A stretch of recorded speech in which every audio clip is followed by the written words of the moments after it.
Hello everyone, welcome to class number 93 of the chapter Data Structure. So आज के class का हमारा discussion का टॉपिक है searching operation on binary search tree. So एक binary search tree में हम एक सर्चिंग ऑपरेशन कैसे परफॉर्म कर सकते हैं उसके बारे में आज के क्लास में हम डिस्कस करेंगे और देखेंगे कि एक बाइनरी सर्च ट्री का कोई भी पर्टिकुलर नोड अगर हम सर्च कर रहे हैं सो किस प्रोसेस से हम एक बाइनरी सर्च ट्री से एक पर्टिकुलर नोड को सर्च कर सकते हैं. तो चलिए शुरू करते हैं डिस्कशन. ओके, सो सर्चिंग मतलब क्या? सर्चिंग मीन्स फाइंडिंग और लोकेटिंग सम स्पेसिफिक एलिमेंट और node with in A data structure. Data structure use करके हमने जो डाटा को स्टोर करके रखा है उनमें कोई भी एक पर्टिकुलर स्पेसिफिक एलिमेंट या फिर डाटा को फाइंड करने के प्रोसेस को हम बोलते हैं सर्चिंग. ओके, जैसे कि मैं आपको कुछ सर्च करने के लिए बोल रहा हूँ, इसका मतलब क्या? कोई भी एक चीज मैं आपको फाइंड करने के लिए बोल रहा हूँ. Okay, searching means the process of finding something, the process of locating something in the data structure.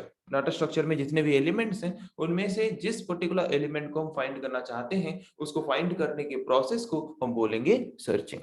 Okay, however, searching for some specific node in binary search tree is pretty easy due to the fact that element in binary search tree are stored in a particular order. Okay, सो अगर हम binary search tree में कोई भी particular element को search कर रहे हैं, searching operation perform कर रहे हैं, तो यहाँ पे सर्चिंग ऑपरेशन परफॉर्म करना ज्यादा आसान होता है. क्यों? क्योंकि हम जानते हैं बाइनरी सर्च ट्री में एलिमेंट्स कैसे होते हैं. मतलब जो रूट नोड है, रूट नोड का जो वैल्यू है उससे अगर कम वैल्यूज हैं जिन नोड्स का, उन नोड्स को हम लेफ्ट सब ट्री में रिप्रेजेंट करते हैं और जिन नोड्स का वैल्यू रूट नोड से ज्यादा है उनको हम राइट सब ट्री में रखते हैं. तो पहले हम क्या करेंगे कि जो फर्स्ट हम जो वैल्यू को सर्च करना चाहते हैं उसको पहले रूट नोड के साथ कंपेयर कर देंगे.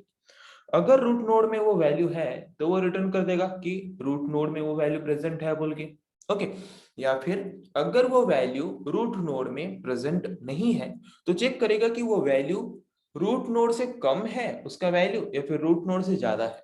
अगर रूट नोड से उसका वैल्यू कम है तो वो लेफ्ट सब ट्री में आएगा और अगर उसका वैल्यू रूट नोड से ज्यादा है तो वो राइट सब ट्री में जाएगा. मतलब आधा टास्क, लगभग आधा टास्क पूरा कम, मतलब क्या हो जाता है, आधा टास्क हमारा कम हो जाता है अगर हम बाइनरी सर्च ट्री यूज करके सर्चिंग ऑपरेशन परफॉर्म करते हैं तो. ओके, सो इसीलिए बाइनरी सर्च ट्री यूज करके अगर सर्चिंग ऑपरेशन परफॉर्म करेंगे तो ये ज्यादा इजियर होता है हमारे लिए इस पर्टिकुलर रीजन के लिए. ओके, सो कुछ स्टेप्स हमें फॉलो करने पड़ते हैं जब भी हम कोई सर्चिंग ऑपरेशन परफॉर्म कर रहे हैं, कोई एक नोड को सर्च कर रहे हैं बाइनरी सर्च ट्री से. तो ओके, सो देखते हैं क्या है वो steps. First step is compare the element with root of the tree. मतलब जो एलिमेंट हम सर्च कर रहे हैं पहले उसको रूट नोड के साथ कंपेयर करो. हमारे ट्री की जो रूट नोड है उसके साथ कंपेयर करो.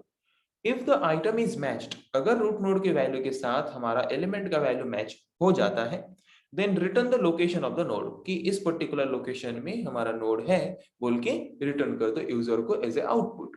ओके, अदरवाइज अगर रूट नोड के साथ वैल्यू मैच नहीं करता तो फिर चेक करेंगे कि जो आइटम या फिर जो एलिमेंट हम सर्च कर रहे हैं उसका value less than element present on the root. मतलब रूट नोड में जो एलिमेंट या फिर जो वैल्यू है उससे हम जो एलिमेंट सर्च कर रहे हैं उसका वैल्यू उससे लेस या फिर कम है क्या. अगर कम है तो हम कहाँ पे जाएंगे, हम मूव करेंगे लेफ्ट सब ट्री के पास. और अगर नहीं है, मतलब अगर जिस एलिमेंट को हम सर्च कर रहे हैं उस एलिमेंट का वैल्यू रूट नोड के वैल्यू से अगर कम नहीं है, उससे ज्यादा है, तो हम कहाँ पे जाएंगे, राइट सब ट्री में जाएंगे. और ये प्रोसेस रिकर्सिवली तब तक चलता रहेगा जब तक हम उस लोकेशन को फाइंड नहीं कर लेते जिस लोकेशन में हमारा वो एलिमेंट अवेलेबल है. ओके, उसके बाद अगर सारे नोड्स को हमने सर्च कर लिया फिर भी अगर वो नोड हमें नहीं मिला, फिर भी वो एलिमेंट अगर हमें नहीं मिला, तो वहां पे हम क्या रिटर्न करेंगे, नल. पता चला प्रोसेस. पहले रूट नोड के एलिमेंट के साथ कंपेयर करेंगे, अगर मैच कर रहा है तो रिटर्न कर देंगे कि इस लोकेशन में है वो एलिमेंट जिस एलिमेंट को हम सर्च कर रहे हैं. अगर नहीं मिलता तो उसका वैल्यू, उस एलिमेंट या फिर आइटम का वैल्यू कंपेयर करेंगे रूट नोड के एलिमेंट के साथ या फिर रूट नोड के वैल्यू के साथ. अगर आइटम का वैल्यू कम है रूट नोड के वैल्यू से तो लेफ्ट सब ट्री में आएंगे और लेफ्ट सब ट्री में सर्च करते करते जाएंगे.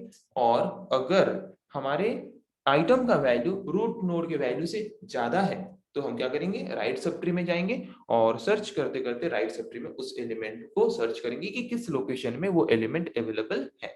ओके, तब तक सर्च करेंगे जब तक उस पर्टिकुलर एलिमेंट को हम फाइंड नहीं कर लेते, जब तक उस पर्टिकुलर एलिमेंट का लोकेशन हमें नहीं मिल जाता कि किस लोकेशन में वो नोड अवेलेबल है, वो एलिमेंट अवेलेबल है। जब तक नहीं मिल जाता तब तक हम सर्चिंग ऑपरेशन परफॉर्म करते रहेंगे।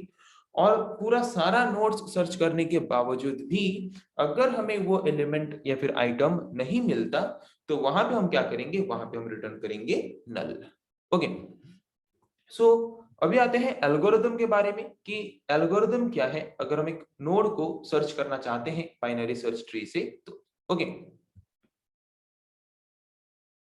ओके, तो स्टेप्स तो हमने देखा कि क्या क्या स्टेप्स हमें फॉलो करने पड़ेंगे एक बाइनरी सर्च ट्री में एक नोड को सर्च करने के लिए या फिर एक एलिमेंट या फिर एक आइटम को सर्च करने के लिए।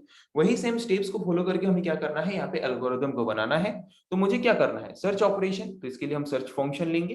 तो सर्च ऑपरेशन जब हम परफॉर्म करेंगे तो दो चीज मेनली हमें जरूरी है। एक है रूट पॉइंटर जो कि हमारे रूट नोड को पॉइंट कर रहा हो, मतलब फर्स्ट नोड को पॉइंट कर रहा हो, हमारे ट्री का सबसे फर्स्ट नोड रूट नोड जो है उसको पॉइंट कर रहा हो। और दूसरा आइटम, जिस आइटम को हम सर्च करना चाहते हैं हमारे बाइनरी सर्च ट्री से। ओके, उसके बाद हम क्या करेंगे, इफ स्टेटमेंट लेंगे और चेक करेंगे कि रूट पॉइंटर जिस फर्स्ट नोड को पॉइंट कर रहा है, मतलब जो रूट नोड को पॉइंट कर रहा है, वहां पे जो डाटा है उसका वैल्यू कहीं हमारे आइटम, जिस आइटम को हम सर्च कर रहे हैं उसके साथ सेम तो नहीं है। अगर उसके साथ सेम है तो रिटर्न करेगा रूट का वैल्यू, मतलब हमारा पोजीशन वैल्यू रिटर्न कर देगा कि इस पर्टिकुलर पोजीशन में क्या है, इस पर्टिकुलर पोजीशन में हमारा वो एलिमेंट अवेलेबल है। ओके, या फिर और अगर रूट का वैल्यू नल है, मतलब अगर रूट पॉइंटर का वैल्यू नल है, मतलब रूट पॉइंटर कोई भी नोड को पॉइंट नहीं कर रहा, और अगर कोई भी नोड को पॉइंट नहीं कर रहा इसका मतलब क्या कि हमारे बाइनरी सर्च ट्री में कुछ भी नोड अवेलेबल नहीं है, हमारे बाइनरी सर्च ट्री एम्प्टी है। ओके, तो तब भी क्या रिटर्न करेगा, रूट का वैल्यू, मतलब रिटर्न कर देगा नल, क्योंकि उस नाम का कोई वैल्यू अवेलेबल है ही नहीं। ओके, देन आएंगे फिर एल्स ब्लॉक के पास। एल्स इफ हमने फिर से यूज किया, एल्स इफ फिर से हम वहां पे कंडीशन प्रोवाइड करेंगे। फर्स्ट कंडीशन हमने प्रोवाइड किया कि अगर रूट नोड में जो डाटा है उसका वैल्यू अगर आइटम के साथ मैच करता है तो रिटर्न कर देगा कि रूट इस लोकेशन में हमारा वैल्यू प्रेजेंट है। या फिर एल्स इफ स्टेटमेंट फिर यूज करेंगे, एल्स इफ ब्लॉक यूज करेंगे और वहां पे फिर से हम कंडीशन प्रोवाइड करेंगे कि जो आइटम हम सर्च कर रहे हैं उस आइटम का वैल्यू अगर रूट नोड में जो डाटा है उससे कम है तो हम सर्चिंग ऑपरेशन परफॉर्म करने के लिए कहां पे जाएंगे, रूट लेफ्ट, रूट नोड के लेफ्ट सब ट्री में जाएंगे। ओके, और रूट नोड के लेफ्ट सब ट्री में जाके हम क्या करेंगे, वहां पे सर्च करेंगे उस आइटम को, कब तक, जब तक वो आइटम हमें नहीं मिल जाता। ओके, या फिर अगर ये कंडीशन गलत है, इसका मतलब क्या, आइटम का वैल्यू बड़ा है रूट नोड में जो डाटा है उससे, इसका मतलब हम सर्चिंग ऑपरेशन परफॉर्म करने कहां पे जाएंगे, राइट साइड में या फिर राइट सब ट्री में, और राइट सब ट्री में उस आइटम को सर्च करेंगे तब तक जब तक हमें वो आइटम नहीं मिल जाता। तो ये सर्चिंग ऑपरेशन तब तक चलेगा जब तक उस पर्टिकुलर आइटम का लोकेशन हमें नहीं मिल जाता कि किस लोकेशन में वो आइटम हमारे बाइनरी सर्च ट्री में अवेलेबल है। और अगर वो आइटम हमारे बाइनरी सर्च ट्री में अवेलेबल नहीं है तो वो क्या रिटर्न करेगा, नल। ओके, तो पता चला सर्चिंग ऑपरेशन का एल्गोरिथम क्या है, उसके बाद प्रोसेस हमारा एंड। तो चलिए एक एग्जांपल लेते हैं, इस एग्जांपल के थ्रू हम समझने की कोशिश करते हैं कि कैसे सर्चिंग ऑपरेशन परफॉर्म करते हैं। तो आइटम है मेरा 60, मुझे 60 सर्च करना है इस बाइनरी सर्च ट्री में जो कहां है, यहां पे है। ओके, तो कैसे सर्च कर सकते हैं, पहले रूट नोड में जाएंगे।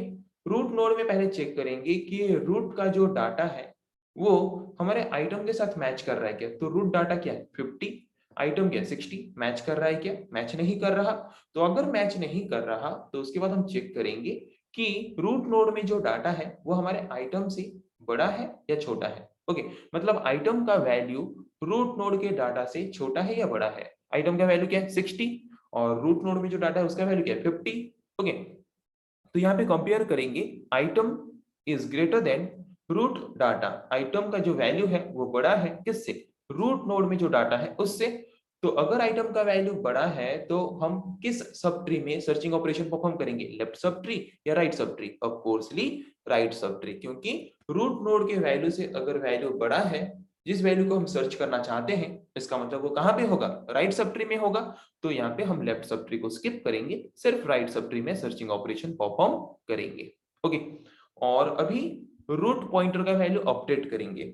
ओके, ये रूट पॉइंटर अभी किसको पॉइंट करेगा, राइट सब ट्री का जो सबसे फर्स्ट नोड है, जो रूट नोड है, उसको अभी रूट नोड के हिसाब से कंसीडर करेगा, मतलब रूट राइट, ये जो रूट है रूट राइट, तो अभी रूट राइट में क्या है, ये 75, अभी इसको पॉइंट करेगा हमारा रूट पॉइंटर। ओके, फिर से चेक करेंगे, आइटम का वैल्यू क्या है 60, सो 60 इज लेस देन 75, 60 का वैल्यू अभी जो हमारा रूट नोड है उसके डाटा से छोटा है, मतलब अभी हम क्या करेंगे, इसके लेफ्ट सब ट्री में सर्चिंग ऑपरेशन परफॉर्म करेंगे, राइट सब ट्री को स्किप कर देंगे। ओके, मतलब सर्चिंग ऑपरेशन अभी सिर्फ यहां परफॉर्म होगा।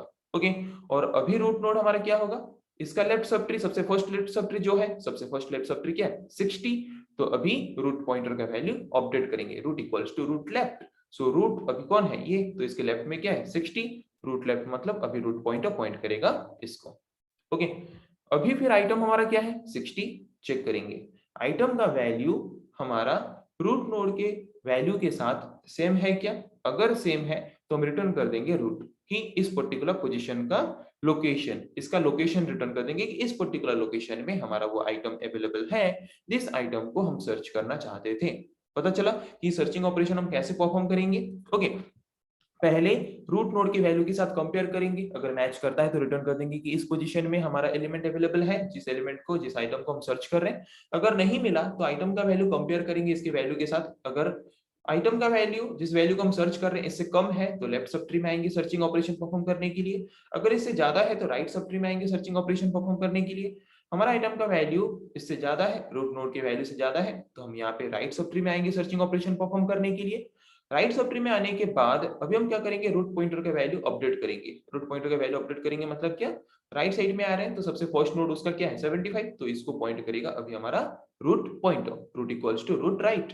ओके, पॉइंट कर रहे हैं, तो अभी ये जो हमारा पार्ट है, ये ऊपर वाला जो हमारा हिस्सा है, ये यहाँ पे ऊपर वाला जो हिस्सा है इसको हम छोड़ देंगे, इसका अभी और कोई काम नहीं है। अभी काम किसका है 75, अभी रूट नोड के हिसाब से 75 को हम क्या करेंगे, 75 को हम रूट नोड के हिसाब से कंसीडर करेंगे और इस पार्ट में सिर्फ हम सर्चिंग ऑपरेशन परफॉर्म करेंगे। ओके, सो फिर से कंपेयर करेंगे आइटम का वैल्यू इससे, अभी ये रूट नोड है ना, तो आइटम का वैल्यू कंपेयर करेंगे इससे, सो आइटम का वैल्यू इससे कम है या ज्यादा है, कम है मतलब लेफ्ट सब ट्री में आएंगे, अगर आइटम का वैल्यू छोटा है, इस वैल्यू को हम सर्च कर रहे हैं, तो वो लेफ्ट सब ट्री में प्रेजेंट होगा ऑफ कोर्सली, तो लेफ्ट सब ट्री में आएंगे, राइट सब ट्री को स्किप करेंगे।